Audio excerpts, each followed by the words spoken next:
बघा, पहिली गोष्ट म्हणजे कामाची गोष्ट करूया आपण. आज आम्ही राज्यपाल महोदयांची भेट घेतली. काल आम्ही वेळ मागितली आणि लगेच आम्हाला भेट दिली. आम्ही त्यांचे आभार मानतो. 2-3 महत्त्वाचे विषय ह्याच अधिवेशनाबद्दल आणि हाऊसबद्दल आम्ही त्यांच्यासमोर मांडलेले आहेत. पहिली गोष्ट म्हणजे जी आम्ही मांडली आहे ती काल आपण पाहिलं असेल, रिमूव्हल मोशनवरनं जो काही गोंधळ झाला, जी काही गडबड झाली, त्याच्यावरनं आम्ही न्याय मागितलेला आहे. कारण ट्रस्ट मोशन एका मिनिटात आली, पॉईंट ऑफ प्रोसिजरमधून आणली आणि सगळं काही गडबड झालेली आहे. असं कधीही हाऊस आधी चालत नव्हतं. ह्या महाराष्ट्राच्या विधानसभेचा, विधान परिषदेचा अपमान हे सरकार आणि त्या खुर्चीवर बसलेले लोक करत आहेत. दुसरी गोष्ट म्हणजे आपण पाहिलं असेल, खालच्या हाऊसमध्ये देखील अनेकदा आम्ही बोलण्याचा प्रयत्न केला. वेळोवेळ आम्ही वारंवार विषय मांडण्याचा प्रयत्न करत असतो.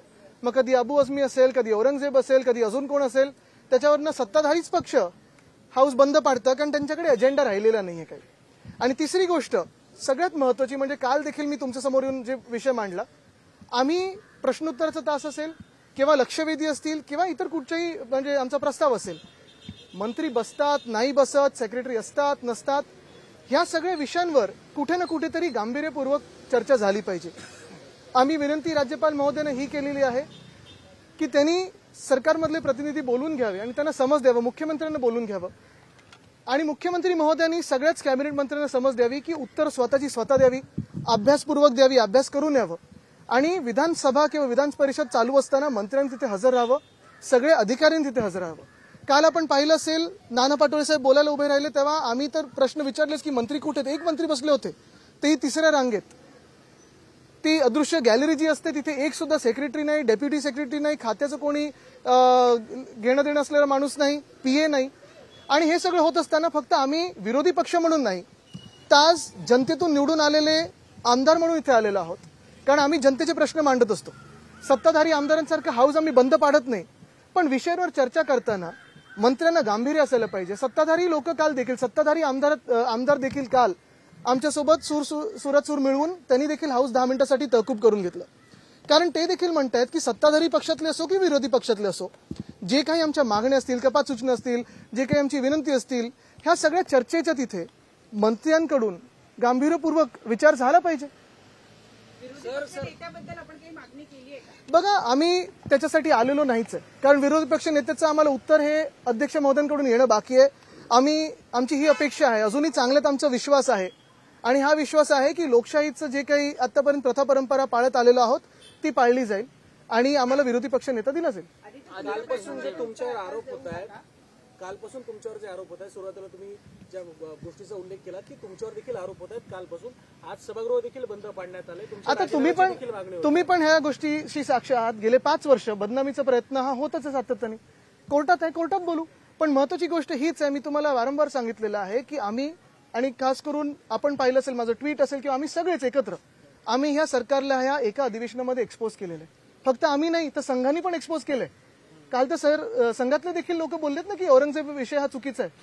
मग आता भाजपचे मंत्री त्यांच्यावर कारवाई करायला मागणार का? आज आम्ही हाच प्रश्न विचारत आहे की महाराष्ट्र हा नेऊन कुठे ठेवलेला आहे. आज आपण पाहाल तर क्राईम्समध्ये मग महिलांवर अत्याचार असतील, शेतकरी आत्महत्या असतील, शेतकऱ्यांची परिस्थिती असेल, ह्याच्यात तर महाराष्ट्राची परिस्थिती बिकट होत चाललेली आहेच.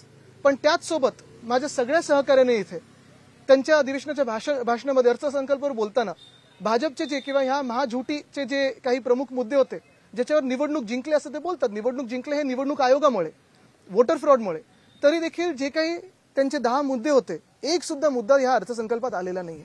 त्यांना त्याच्यावर एक्सपोज केलं आम्ही, त्याच्यावर औरंगजेबावर एक्सपोज केलेलं आहे, त्यांच्या हिंदुत्वावर एक्सपोज केलेलं आहे. प्रत्येक गोष्टीवर एक्सपोज केल्यानंतर राजीनामा द्यायला लागला आणि हे सगळं झाल्यानंतर आपण पाहताय की आज हाऊस बंद कशावरनं पाडायचं, तर माझ्यावरनं पाडायचं, पाडू द्या.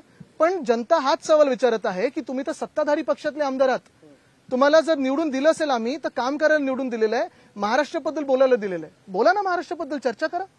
आदित्यजी, आपण पाहिलं असेल तर अर्थसंकल्प याचिका पुन्हा एकदा दाखल केलेली आहे. इतक्या दिवसानंतर हे प्रकरण पुन्हा का आलं असं आपल्याला मी हेच तुम्हाला सांगतो ना, 5 वर्ष सतत हे जे काही चालू आहे, कोर्टात जे होईल ते होईल. आदित्यजी, आपण पाहिलं असेल तर मी एकच सांगेन की परत एकदा मी तुम्हाला सांगते 5 वर्ष बदनामीचा प्रयत्न झालेला आहे. कोर्टात असेल तर कोर्टात उत्तर देऊ. पॉलिटिकल वेंडिंग बघा मला त्याच्यात जायचंच नाही आणि तुम्हाला सांगतो मी आतापर्यंत 5 वर्षात मी जे मुद्द्याचं ते बोलत आलेलो आहे आणि तेच बोलत राहणार. मुद्दे को लेकर एक बार फिर आपका नाम चर्चा में है, क्या कहेंगे? थोड़ा नीचे लीजिए ना, दिखेगा नहीं. आदित्य, हाँ एक ही सवाल है ना आपका. यही पहले तो मैं काम करता हूँ. आज हमने महाराष्ट्र राज्य के राज्यपाल महोदय से समय मांगा था, उन्होंने समय दिया भी. विपक्ष नेता अंबादास दानवे जी, नाना पाटोले जी है, वडेट्टीवार साहब है, जितेंद्र आव्हाड साहब है, अन्य सारे मेरे जो सम्मानित सदस्य जयंत पाटिल साहब है, अनिल परब जी है, सारे लोग हम उनसे आज यही मांग कर रहे थे कि सिर्फ विपक्ष के नाते नहीं तो जो जनता से चुन के आए जनप्रतिनिधि है, हमारी यही मांग है कि सरकार अब जो बन चुकी है, बहुमत जो उन्होंने चुनाव के विश्वास से उनके आशीर्वाद से पाया है, अभी उनकी जिम्मेदारियों पे खरे उतरे. हम जो बातें करते हैं और आज जो हमने मांग की है वो यही है. एक तो कल आपने देखा होगा विधान परिषद में पहले जैसे कभी नहीं वैसे ही हमारे रिमूवल मोशन को ठुकराया गया. ट्रस्ट मोशन 1 मिनट में एक अपारंपरिक पद्धति से लाया गया. दूसरी बात यही होती है कि जो भी विषय जो भी सवाल विधिमंडल में करते हैं, विधायक के नाते करते हैं, तो सरकार के मंत्री वहां बैठे तो सुनते हो ले. और सिर्फ ऑपोजिशन के विधायक नहीं, सिर्फ विपक्ष के विधायक नहीं, तो सत्ताधारी पक्ष से भी विधायक जो है कल उन्होंने भी हमारे साथ सुर में सुर मिला के हाउस को अडजन करवाया, क्योंकि सिर्फ एक मंत्री बैठे हुए थे.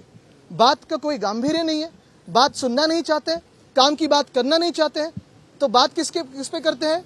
फिर वो कभी अबू आजमी हो, औरंगजेब हो, ये हो वो हो, विषय को कहीं अलग मन विचलित करने के लिए, लक्ष्य विचलित करने के लिए कोशिश करते हैं. इस एक सेशन में हमने पूरे की पूरी ये जो सरकार है, महाझूठी सरकार जो बन चुकी है, उसे एक्सपोज किया है.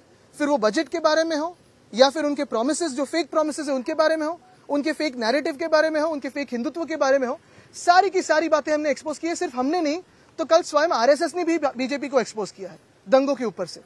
और यही बात चलती है कि पिछले 5 सालों में जो हम लड़ाई दे रहे हैं, जो लड़ रहे हैं, जो जिन लोगों के साथ लड़ रहे हैं, वो तो आपको खत्म करना चाहते हैं. देश की जो परंपरा है वो खत्म करना चाहते हैं, देश की लोकतंत्र को खत्म करना चाहते हैं, उसके खिलाफ लड़ रहे हैं.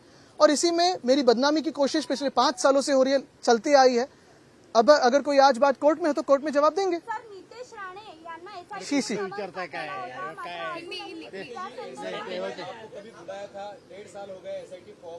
देखिए, मैं तो लड़ते आया हूं और अभी भी आप ही के लोगों में हूं. लोगों से जो लोगों के काम है वो लेके जा रहा हूं.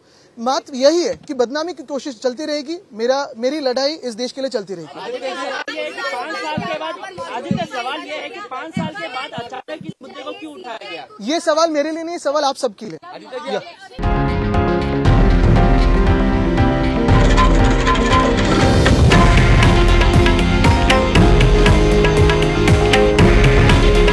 हे आहे देशातील नंबर 1 न्यूज नेटवर्क आणि आपण पाहत आहात TV9 मराठी.